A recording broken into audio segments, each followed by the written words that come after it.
E aí, pessoal, beleza? Sou o professor Cleber Francisco, professor de matemática de vocês, e na aula de hoje nós vamos estudar sobre um assunto...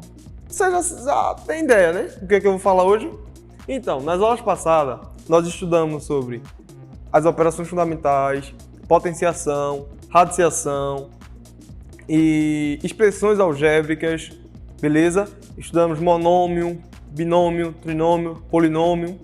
Fizemos operações, fatorações, produtos notáveis, beleza? E na aula de hoje vai ser ela, a queridíssima dos alunos, equação do primeiro grau, beleza? Então vamos ver aqui. A equação do primeiro grau nós definimos da seguinte forma. Chamamos a equação do primeiro grau na incógnita x, toda equação que pode ser escrita na forma ax mais b igual a zero, beleza?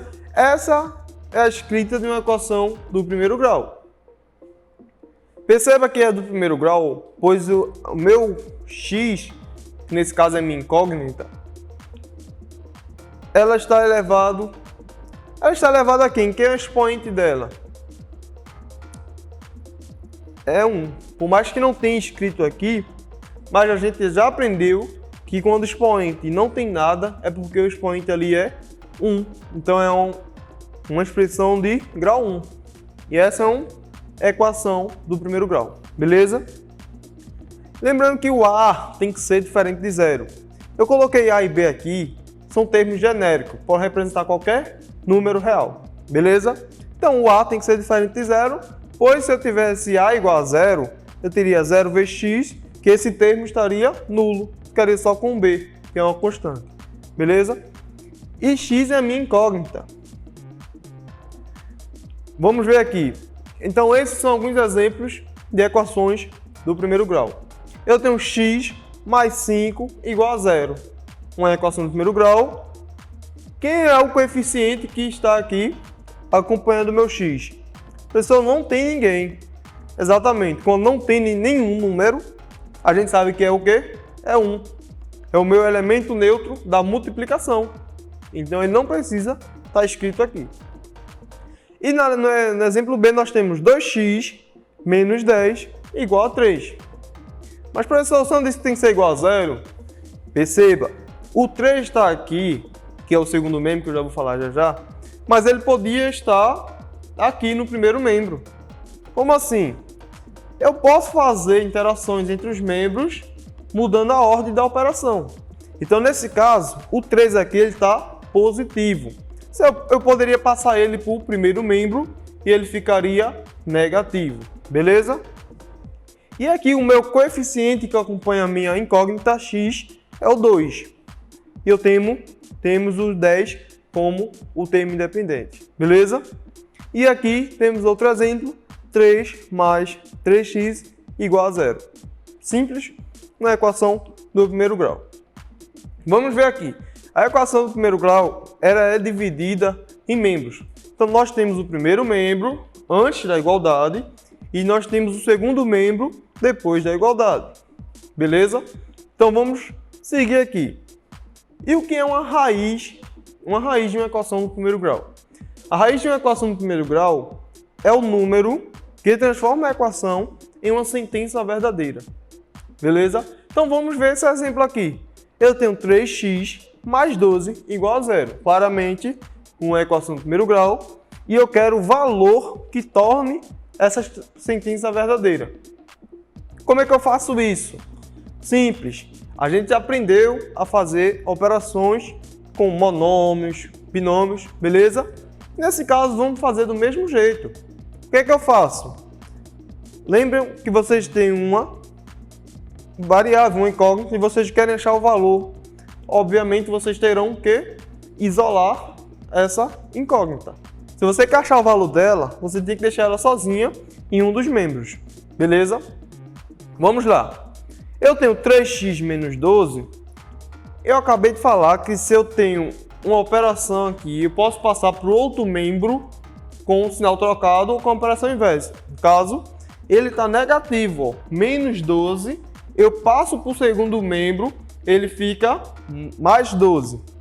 Beleza? Isso aqui que eu estou fazendo é a mesma coisa que eu pegasse no primeiro membro e somasse mais 12. Então aqui ficaria 3x menos 12 mais 12. Menos 12 mais 12 dá 0. Então eu meio que não escrevo o 0, mas 0 é o elemento neutro da adição. E aqui eu teria 0, 0 mais 12 ficaria 12, beleza? Simples. Então aqui temos 3x igual a 12. Temos 3x igual a 12. E agora o que é que eu faço para achar o valor de x? Perceba que eu estou multiplicando o 3x pelo x. Por mais que não apareça o sinal de multiplicação, quando eu tenho um número em uma letra, significa que eu estou multiplicando. Então aqui eu tenho 3 vezes x, beleza? 3 vezes x igual a 12. Se vocês lembram bem dos múltiplos, você vai se perguntar qual é o número que, se eu multiplicar por 3, que vai dar 12. Beleza? Você provavelmente já sabe os múltiplos de 3, já está na cabeça, vai saber, mas vamos ver lá. Eu passei o 3 que está multiplicando, eu posso passar para o outro membro dividindo, já que é uma operação inversa, beleza? Então aqui agora eu consegui isolar o x, colocar o x sozinho. Então tenho x é igual a 12 e dividido por 13. Por que dividido? Pois ele estava multiplicando e passou dividindo para o outro lado da igualdade. Beleza? E agora ficou mais fácil. 12 dividido por 3 dá 4. Então eu posso dizer que x é igual a 4. Beleza? 4 é a raiz dessa equação. Concorda comigo se eu colocasse qualquer outro valor no lugar de x ia dar um valor diferente de 0? Então, o 4 é essa raiz, é o que torna a sentença verdadeira, beleza? E as soluções de uma equação do primeiro grau? Uma equação do primeiro grau pode ter uma única solução, infinitas soluções ou nenhuma solução nos conjuntos dos números reais, beleza? Então vamos ver aqui alguns exemplos para entender isso que foi lido. Eu tenho um exemplo, 5x menos 8, que é igual a 3x mais 6. Isso aqui é uma equação do primeiro grau, tá? Eu tenho o primeiro membro com 5x menos 8 e o segundo membro com 3x mais 6. Então eu tenho que resolver o valor para achar o valor dessa equação. Eu vou resolvendo, o que é que eu faço? As operações que a gente já sabe. Eu tenho menos 8 desse lado, e aqui eu tenho mais 6. Aqui eu tenho mais 3 e aqui eu tenho mais 5x. O que é que eu vou fazer? Eu vou juntar o x e juntar a parte numérica, beleza? Então aqui, ó, eu tenho 3x positivo. Eu passo para o lado de cá da igualdade e ele fica negativo, não é?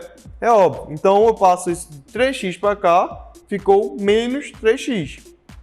E da mesma forma, eu passo esse menos 8 para o outro lado da igualdade. Se ele está negativo aqui, eu passo para o outro lado positivo. Beleza? Então ficaria da seguinte forma: 5x menos 3x, que é igual a 6 mais 8. Viu como ficou simples? Então aqui, ó, 5x menos 3x, como é que você faz isso? Subtração normal. Se você tem 5x menos 3x, vai ficar com 2x, não é? Então, ficaria 2x. E 6 mais 8, 6 mais 8 dá 14. Tranquilo? Então aqui ficou 2x igual a 14. Houve um erro de digitação aqui, mas sem problema, vocês entenderam. É 2x igual a 14, beleza? X é igual a quanto? Se eu tenho 2 que está multiplicando x, eu posso passar para o outro lado da igualdade dividindo, já que a operação inversa da multiplicação. Então eu tenho que x é igual a 14 dividido por 2. 14 dividido por 2 dá 7. Então a solução dessa equação é x igual a 7, beleza? Então essa é uma única solução, onde só o x é 7, não poderia ser outro valor. E nesse exemplo aqui, 4 mais 2x, que é igual a 10, menos 2 vezes 3 menos x. Então, como é que a gente faria isso? Perceba que aqui eu tenho uma equação que está igualada. Primeiro membro eu tenho 4 mais 2x, e no segundo membro eu tenho 10 menos 2 vezes 3 menos x. Perceba aqui que eu tenho uma multiplicação. Se eu tenho uma multiplicação, ela aparece primeiro. Professor, mas por que não parêntese? O parêntese seria sim realmente a primeira a ser resolvida. Mas aqui eu não sei quem é x, então 3 menos x, como é que eu vou resolver isso? Beleza? Então eu pego aqui o valor o 2 que está distribuindo por todo o parêntese. Então, eu vou multiplicar menos 2 vezes 3 e menos 2 vezes menos x. Quando a gente tem uma multiplicação assim com parênteses, nós temos que fazer a distribuição, beleza? Então, menos 2 vezes 3, 2 vezes 3 dá 6, com menos ficou menos 6. E menos 2 vezes menos x, perceba que eu tenho menos com menos, isso na multiplicação fica mais. Menos 2 vezes menos x fica mais 2x, não é? Bem simples. Então aqui agora eu já consegui facilitar para mim, onde eu tenho 4 mais 2x, que é igual a 10 menos 6 mais 2x. Perceba que aqui eu só tenho números, então eu posso fazer essa operação. 10 menos 6 que dá 4. Então ficou da seguinte forma. 4 mais 2x, que é igual a 4 mais 2x. Então perceba, eu vou querer isolar o x, vou querer deixar só o x. Eu estou mais 2x aqui e mais 2x. Se eu quero juntar o x, eu tenho que passar um para o outro lado. Como ele está positivo aqui, ele veio para o lado de cá negativo, ele mudou o sinal. Então ficou 2x menos 2x, que é igual a 4 menos 4. 4 menos 4 dá 0. 2x menos 2x dá 0x, beleza? Então, perceba que chegou no seguinte resultado. 0x é igual a 0, beleza? Só que qualquer número que eu multiplicar por 0 vai dar 0 como resposta. Então, esse é um caso em que eu tenho infinitas soluções. Porque se eu colocar aqui 0 vezes 1, 0, 0 vezes 2, 0, 0 vezes 1000, dá 0, 0 vezes... Entenderam? Então aqui, ó, esse x pode admitir qualquer valor real. Ele tem infinitas soluções. Vamos ver um caso onde ele não tem uma solução. Seria o seguinte, esse exemplo aqui, ó. 4x menos 5, que é igual a 4x mais 1. Então aqui a gente já sabe fazer as operações de juntar, beleza? Eu quero o x de um lado e os números do outro. Então como é que eu faço? Eu tenho aqui, ó, 4x. Esse 4x que está do outro lado da igualdade, eu passei para o lado de cá e ele mudou o sinal. Então ficou menos 4x. E esse 5 que está negativo, eu passei para o outro lado da igualdade. Obviamente ele mudou o sinal. Então eu tenho menos 5, passou para o outro lado, mais 5. Beleza? E tem que fazer essa mudança de sinal. Nunca esqueçam disso. Beleza? Simples.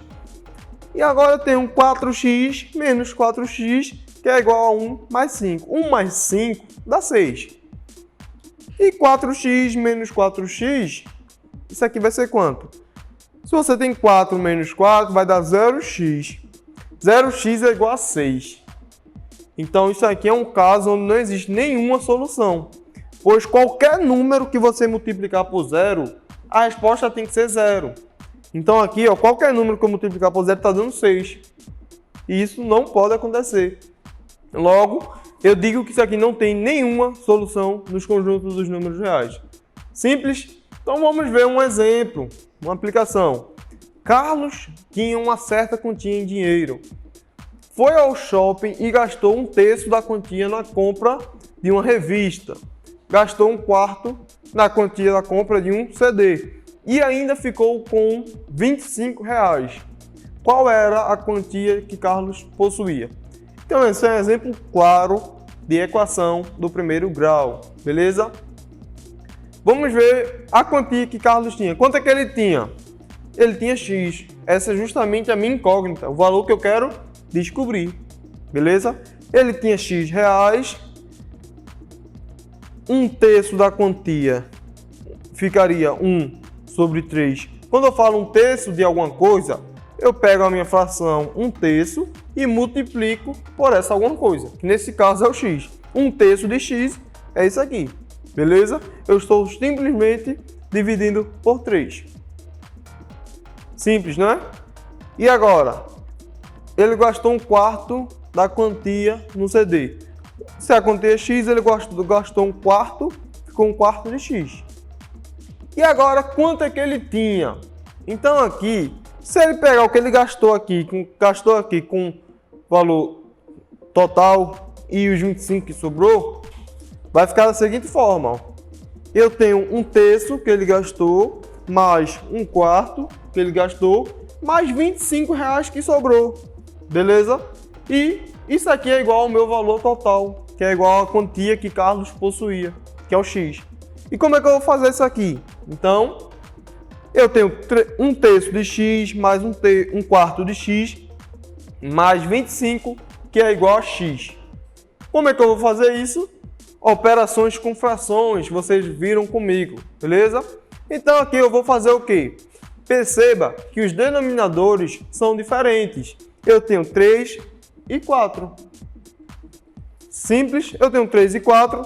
Eu preciso achar um mínimo múltiplo comum entre eles ou simplesmente achar um múltiplo comum. Nesse caso eu multiplico para achar um múltiplo, então 3 vezes 4. 3 vezes 4 dá 12, beleza? Sempre que eu fizer uma fração multiplicar o meu denominador, automaticamente eu terei que multiplicar o meu numerador para que não altere o valor dessa fração. Beleza? Então aqui nós temos 1/3 de x mais 1/4 de x. Eu vou pegar os meus denominadores que estão diferentes, vou multiplicar. 3 vezes 4 dá 12. Então aqui se eu multipliquei embaixo por 4, vai em cima eu também terei que multiplicar por 4. Como eu tenho 1 vezes 4 dá 4, 4x, beleza? E aqui o 4, para transformar em 12, eu multipliquei por 3. Se eu multipliquei embaixo, eu vou ter que multiplicar em cima. Então, nesse caso, ficaria 3x, beleza? Aí ficou 4x mais 3x sobre 12. Como agora eu já tenho um denominador comum, eu posso simplesmente fazer a operação em cima. Ficou 4x mais 3x, ficou 7x. 7x sobre 12 mais 25, e isso é igual à minha quantia. Beleza? Então aqui o que é que eu faço ainda? Eu tenho x de um lado e x do outro. Eu preciso simplesmente juntar esse x. Só que aqui perceba que eu tenho uma fração mais um número que é igual ao resultado. Eu não posso passar esse 12 para o outro lado para tirar a fração daí, pois aqui ainda tem outro valor. Então primeiro eu tenho que fazer a operação aqui. Então, justamente, vou fazer a operação com fração. Só que aqui não tem denominador, então o denominador quem é, automaticamente, é 1. É como se eu estivesse dividindo 25 por 1. Então, novamente, eu tenho outro caso que os denominadores são diferentes. Eu tenho 12 e 1. O que é que eu faço? Quando eu tenho 12 e 1, automaticamente o MMC vai ser o número maior, no caso, o 12. Então, aqui eu posso fazer o quê? Simplesmente escrever como meu denominador comum, o 7x ele permanece, já que eu não multipliquei o 12 por ninguém, e o 300 veio da onde? Veio daqui, ó, 25 vezes 12, já que eu multipliquei o 1 que estaria aqui por 12. Beleza? Se eu multipliquei embaixo, automaticamente terei que multiplicar em cima. Então ficou 25 vezes 12, que dá 300. Então aqui agora nós temos uma única fração, então eu posso passar esse 12 que está dividindo todo esse valor para o outro lado da igualdade. E quando eu passo uma divisão, ele vai em forma de multiplicação. Isso mesmo, então agora eu posso passar para lá multiplicando. Eu faço essa operação. Ficou 7x mais 300, que é igual a 12x. E agora o que é que eu vou fazer? O principal objetivo nosso aqui é isolar o x e achar o valor dele. Então perceba que eu tenho 12x de um lado e 7x do outro. Eu posso passar esse 7x para o outro lado. Como ele está positivo, ele vai ficar negativo, beleza? Então ficou 300, que é igual a 12x menos 7x. 12x menos 7x, eu vou ficar com quanto x? Você vai ficar com 5x. Beleza? Então chegou nesse seguinte resultado. 300 é igual a 5x. Que número que eu multiplicar por 5 que vai dar 300? Então a gente... Beleza. Vamos ver aqui. Eu tenho um número que eu vou multiplicar por 5 que vai dar 300. Eu posso simplesmente saber que número é esse, mas caso eu não saiba, eu vou fazer processo voltando. Então 5 que está multiplicando desse lado, ele passa para cá dividindo. Então agora ficou 300 dividido por 5. 300 dividido por 5 dá 60. Então x é 60. É a quantia que Carlos tinha no começo. Ele tinha R$60 antes de gastar com essas coisas. Beleza? Então, galera, é isso. Até a próxima aula. Bons estudos. Continue praticando. Beleza? Falou!